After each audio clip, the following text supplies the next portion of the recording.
Now that you have purified yourselves by obeying the truth, so that you have sincere love for one another. Everybody say sincere love. Sincere love. Okay, can you tell the person next beside you, I sincerely love you with the love of the Lord. Sincerely love with the love of the Lord. With the love of the Lord. Sincere love for each other. Love one another deeply from the heart. For you have been born again, not of perishable seed, but of imperishable, through the living and enduring Word of God. For all people are like grass, and all their glory is like the flowers of the field. The grass withers, and the flowers fall, but the word of the Lord endures forever. And this is the word that was preached to you. Therefore, let's read it all together. One, two, three. Therefore, rid yourselves of all malice and all deceit and hypocrisy, envy and slander of every kind. Like newborn babies, crave pure spiritual milk, so that by it you may grow up in your salvation. Now that you have tasted that the Lord is good. Let's pray. Father in heaven, we thank you for the word of God. Is living and active, sharper than any two-edged sword. We pray for the Holy Spirit to give us the spirit of wisdom and revelation, the knowledge of God, so that we may know who you are and your purposes for our lives. We open up our hearts to you. We fix our eyes on you, Lord Jesus, the author and finisher of our faith. And we thank you for your presence with us. In Jesus' name. Amen. Before you take your seats, greet the person beside you. Welcome. Hello. To every nation Macau. Welcome. Okay, you may take your seats. We are having this series, More Than Words, because we are facing many challenges and many modern ideologies today that attack the Word of God. How many of you have watched our YouTube or our website, your read the website? They are attacking the Word of God. They don't believe in the Bible as the Scriptures is the only source of God's truth. Okay? And they have many conflicting ideas. Okay? There are many opinions of people against the Word of God. Okay? In fact, do you know what's the difference between opinion and conclusion? What's the difference between opinion and conclusion? Opinion, it's open. Opinion. Okay. Conclusion, it is closed. Conclusion. Okay, it's closed. Sarado. Opinion, open. They are open to new ideas. Opinion. Okay? So we need to be open to the Word of God so that our lives can be changed. So our topic today, this morning, is the necessity. Everybody say necessity. The necessity of God's Word in our hands. Why is it so important? In other words, God's Word is essential, not optional. God's Word is essential. Now, if you're going to work, or you're going to have a vacation, travel in another country, there are essential things that you need to bring, isn't it? So, you need to have a carry-on luggage, or if you're having a backpack, so these are the things you need to bring. AID, passport, cell phone, essential things. But water bottle, okay, maybe your accessories. For the ladies, the beauty kit. Okay, for the men, maybe headphones. Okay, and some gadgets. So these are the essential things you need to bring because you will need them on your trip or in your office or school. In the same way, in our journey of life, we need the Word of God for many reasons. Okay, in fact, the Bible, the acronym of Bible, BIBLE, I read some time ago. What does it mean? BIBLE, Basic Instructions Before Leaving Earth. Okay? Basic instructions before leaving planet Earth. And the Word of God is necessary because it is the living enduring, eternal Word of God. Do you believe the Bible is the Word of God? It is different from the Quran. Okay? Because the Quran has been corrupted, it has been changed many times. And they have a version of the gospel, but it's not the original gospel. It's a corrupted, perverted gospel. It's different from the writings of Hinduism, Buddhism. Okay? Because only the Bible can change people's lives. We believe that. It can transform our lives. And it cleanses our soul. It gives us the life of God and enables us to love one another just as Christ loved us. Now this epistle of Peter, first epistle of Peter, was written by Apostle Peter. Okay, where is Peter now? In heaven, what is he holding? Bible or rooster? No. He's in heaven. He's not holding a rooster. When I was preaching the gospel to my brother-in-law, because he's a sabongero, he's cockfighting, he's taking care of chicken, roosters for cockfighting. Okay, so in order to engage him, okay, I asked him, do you know Peter? Where is Peter? What is he holding? Okay, so that's how I connected with him and I preached the gospel to him. So the first epistle of Peter was written to believers, to exiles, and believers who were scattered across Asia Minor. It's present-day Turkey right now, in Asia Minor, and they are facing hardships, persecutions under Emperor Nero,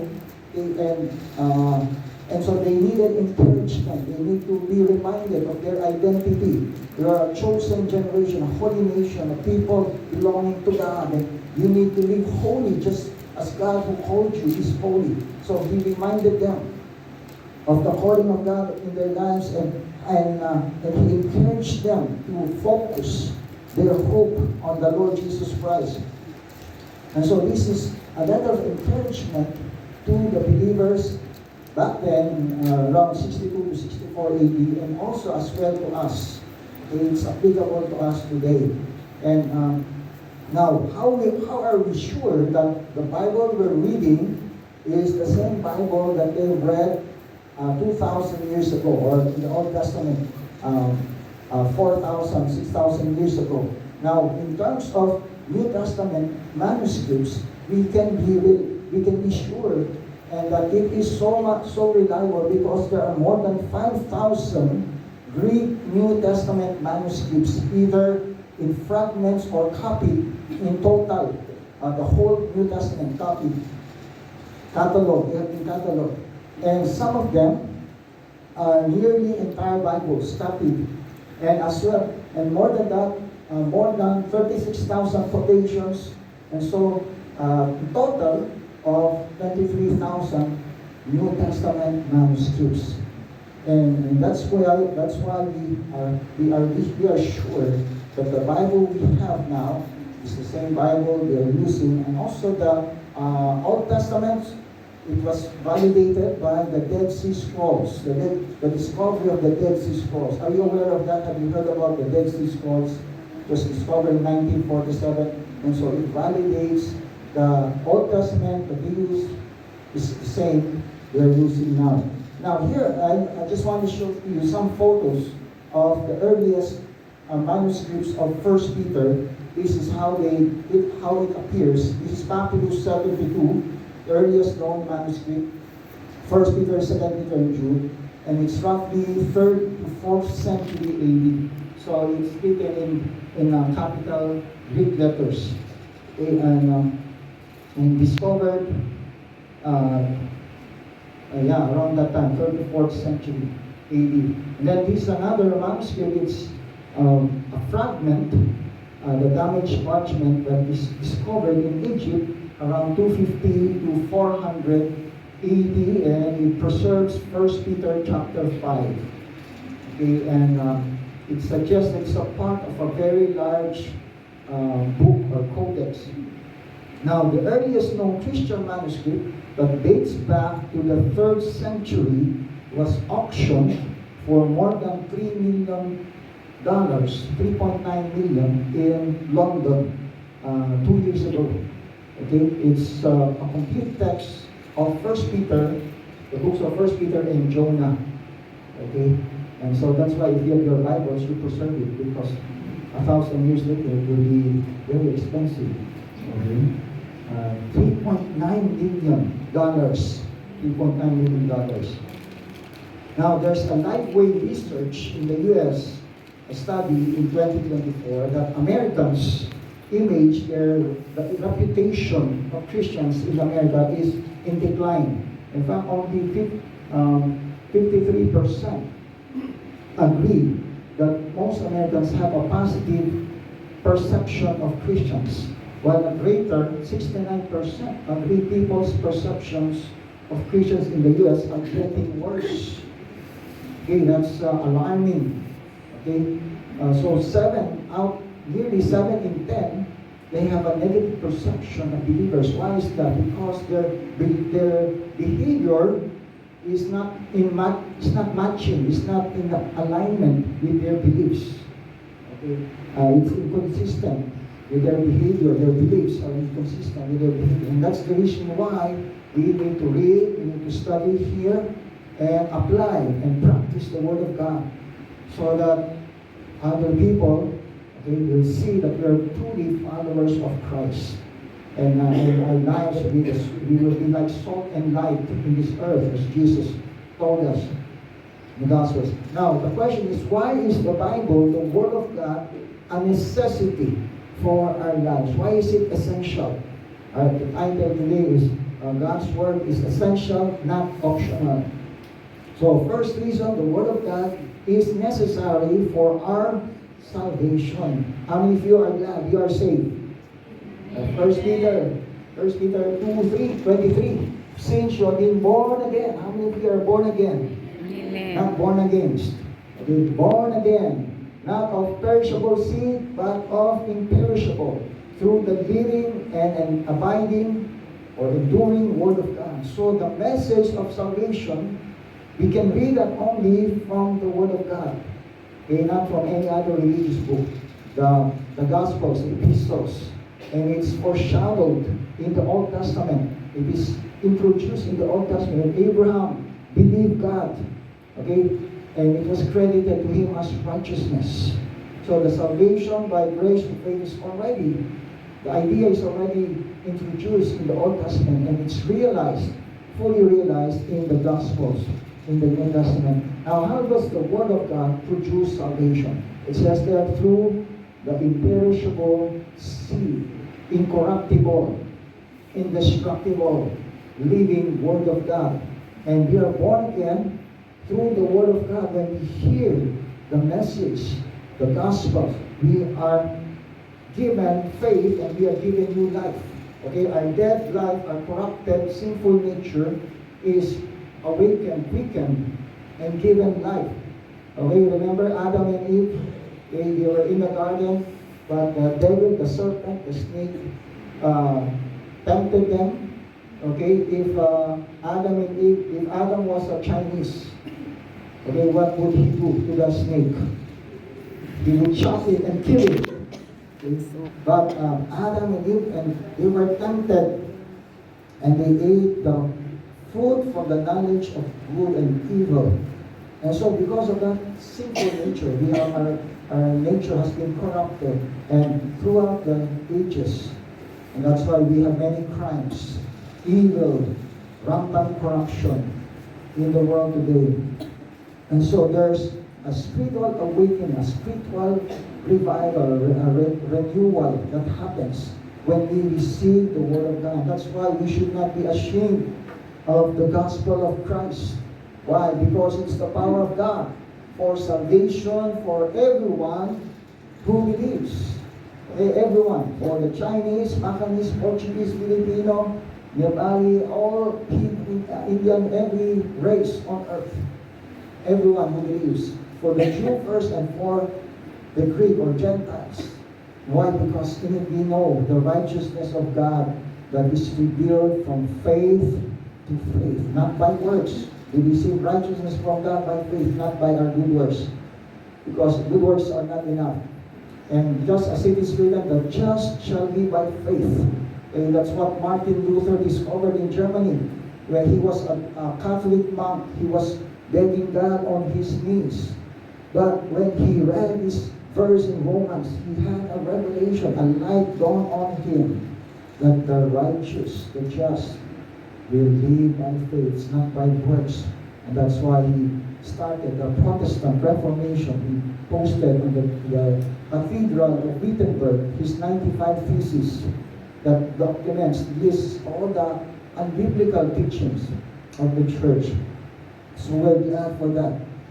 In church history. Now, when I was teaching in our Every Nation Leadership School of Church Planting in BGC Every Nation in 2019, one of our students in School of Church Planting, so here are Filipino church planters, pastors, but one of them is our church leader in Iran.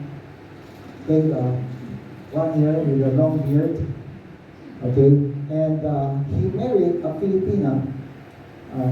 He was an Iranian married to a Filipina.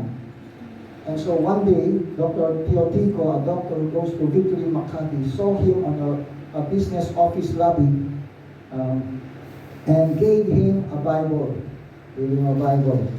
And as a Muslim, while waiting, and there are many people around that office lobby, he doesn't want to read it because he's a Muslim, but because he saw people around him watching, looking at him.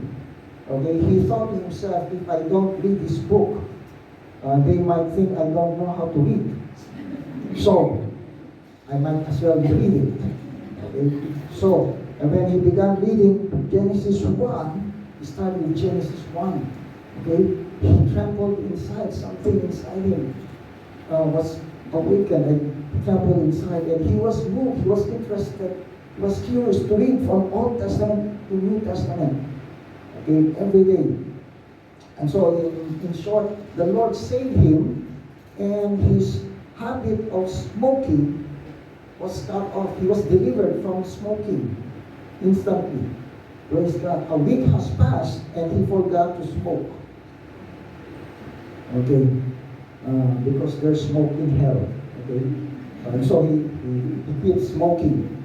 So there was no more urge to pick up a cigarette. And now Nasser, this man, is leading house churches at 6 different locations, 6 cities in Iran. Glory to God. And now if you read across church growth reports, the fastest growing churches are in Iran, where they are persecuted. They are tired of the oppressive Islamic regime. So let's pray for them. Millions of Iranians are returning to Christ. Okay, how many want to go on a short-term mission trip? How many of you would like to join me to Iran? You will be in 10 days. No? It's a beautiful country.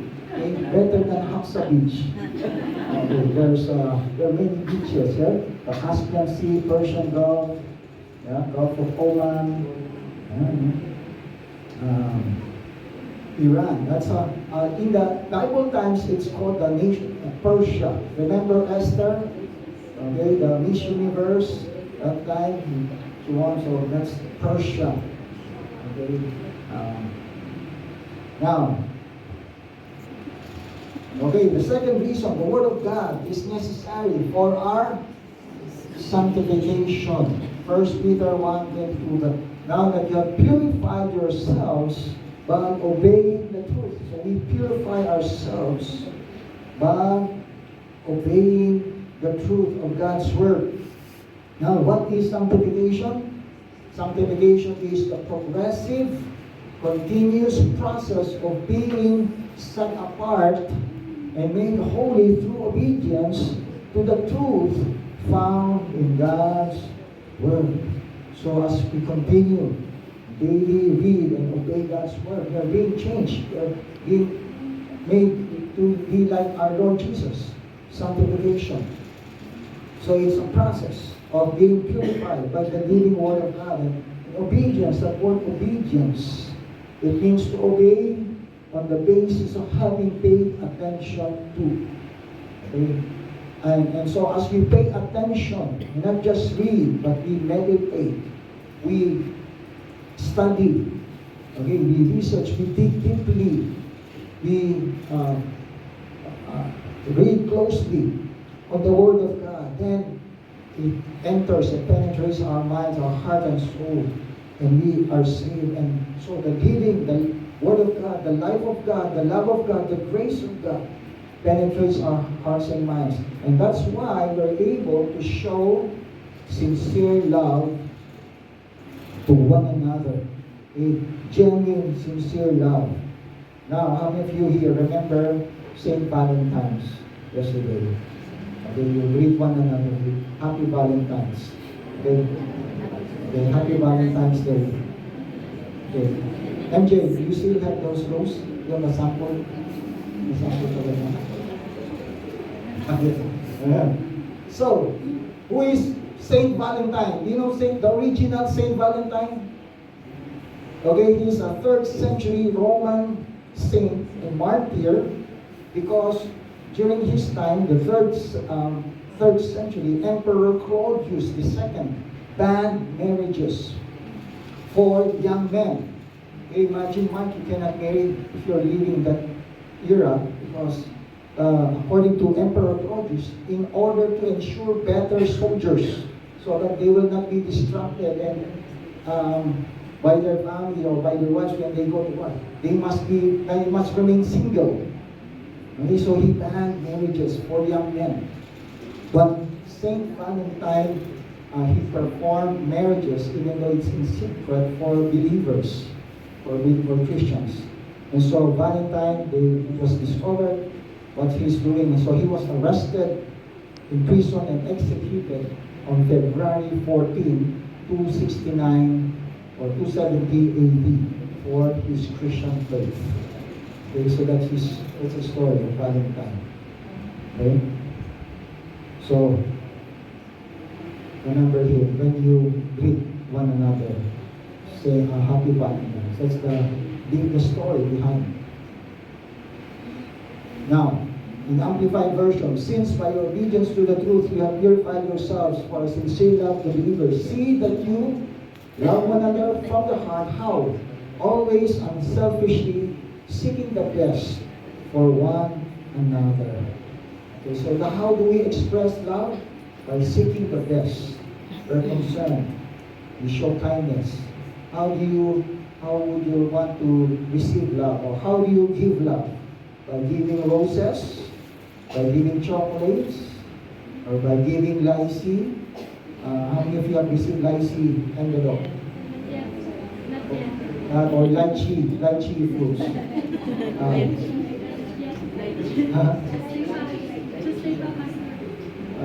Next week pa? Chinese New Year. Chinese New Year. Okay. So we get sanctified, purified by obeying the truth. And how did Jesus pray for his disciples? John 17, sanctify them by the truth. Your word is truth. Your word is truth. So the more we read the truth, the word of God, the more our minds are purified. Have you received the accusation? You're just being brainwashed in the church. Okay, that's true. Our brains are getting washed, purified, and cleansed by the word of God.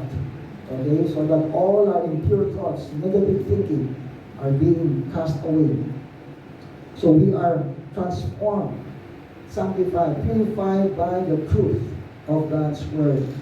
And this is the word that was preached to you.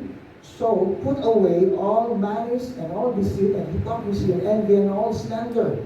Okay, so this is the process of sanctification. Okay, when we receive the truth, we recognize what is evil, wrong behavior, and so all these evil attitudes, all this negative thinking, we recognize them and we put them away. It's like you put away your dirty clothes after your day's work, or you put away your jacket. Okay, so you put away, you discard all malice, deceit, and hypocrisy. What are they? Okay, one by one. What is malice? It's hateful feeling. Hateful feeling. What is deceit? It is treachery, deception, through trickery and falsehood. There are many swindlers, scammers today, online. scammers, they deceive. There is also hypocrisy or pretense, a double face, hypocrisy. And there's envy, a feeling of ill will or jealousy. You are jealous of someone's success. Envy, envious. And then there's slander, evil, hateful speech, talking behind people's backs. And so these negative, evil behavior, they are the enemies of relationships. They destroy, they hinder, they put barriers in relationships. They destroy relationships between co-workers in the office, between family members, when we have this. And so we meditate on the Word of God, we recognize, we repent, and then we are enabled to do what is right, to think what's right. John Stott said, we must allow the Word of God to confront us, to disturb our security, to undermine our complacency, and to overthrow our patterns of thought and behavior. Okay, so the Bible does not here not just to encourage us or to motivate or uplift us, but to confront us head on, okay, so that we are transformed by the renewing of our minds. We are aligned. We are reset. Our thing is reset. It's adjusted according to what God wants us to do, according to His will. So we are transformed. We are sanctified by the living and doing Word of God, and it is eternal. Okay, because it says there that all flesh or all people are like grass, and the flower falls, but the Word of God remains forever. So life is full of things that fade away. The fashion, okay, the viral trends, they are passing away, but the Word of God is eternal, living, and active, and it's absolutely necessary for us today. And that's why we have small groups, victory groups, pastor groups in this church, because we discuss, we study the Word of God together. We don't just study the Word, but all by yourself, with other people, with other men and women. Okay, yesterday, in our small group, in our victory group, in the famous chicken Galilee, okay, we studied about the sufficiency of God's Word. And in the warm-up, we asked, what brings genuine joy to your heart? Something that's deeper, and something that not just momentary happiness. And so all these men, they answered all the same. It's the joy of seeing my family coming to know Christ and our lives transformed by the Word of God.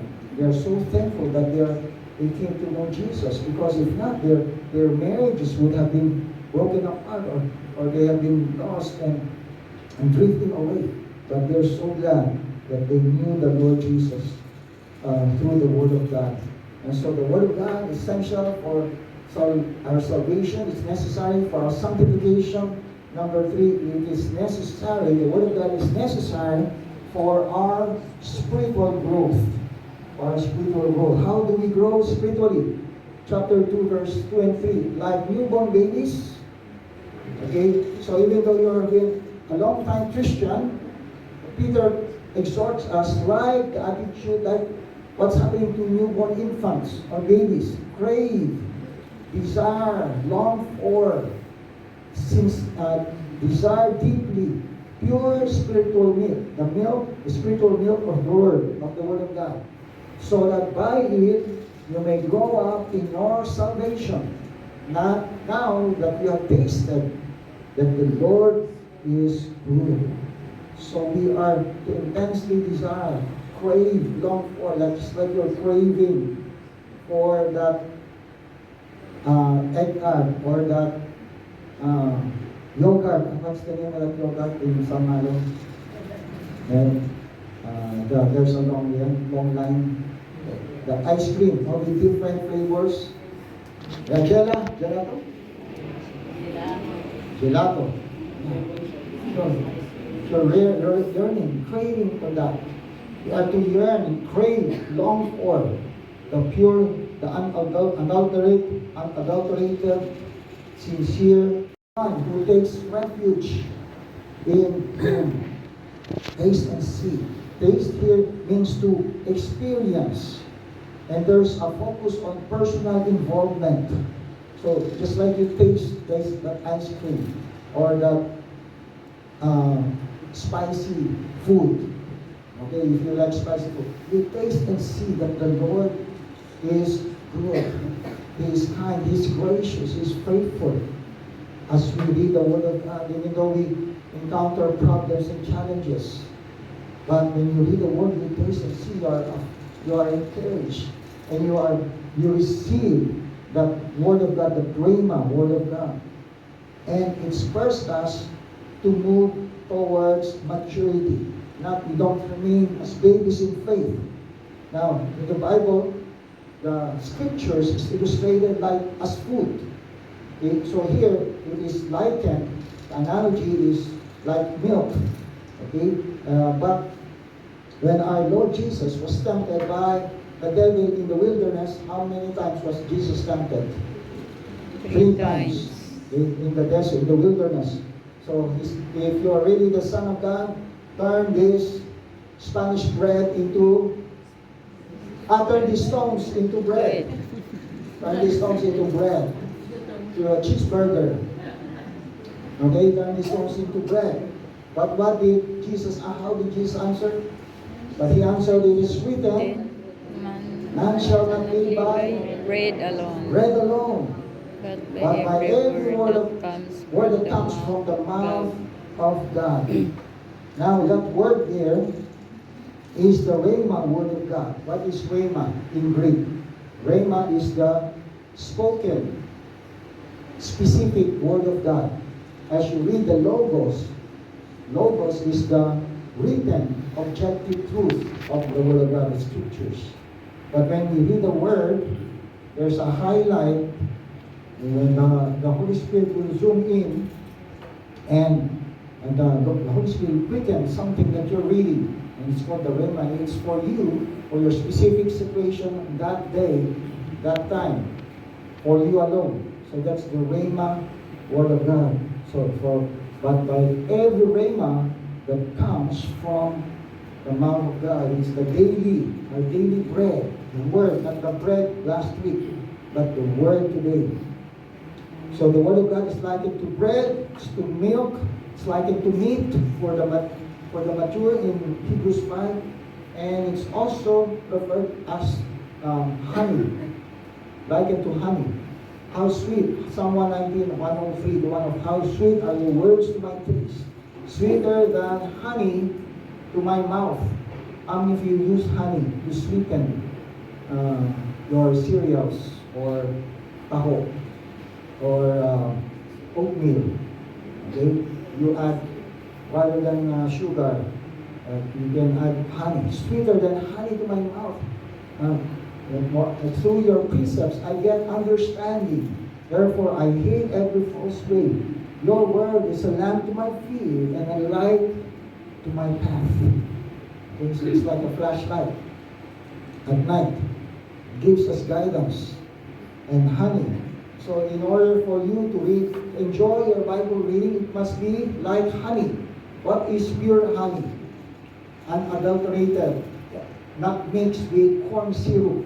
Because there's a survey in the Philippines that about 75 to 85% of honey sold in the Philippines is adulterated or fake.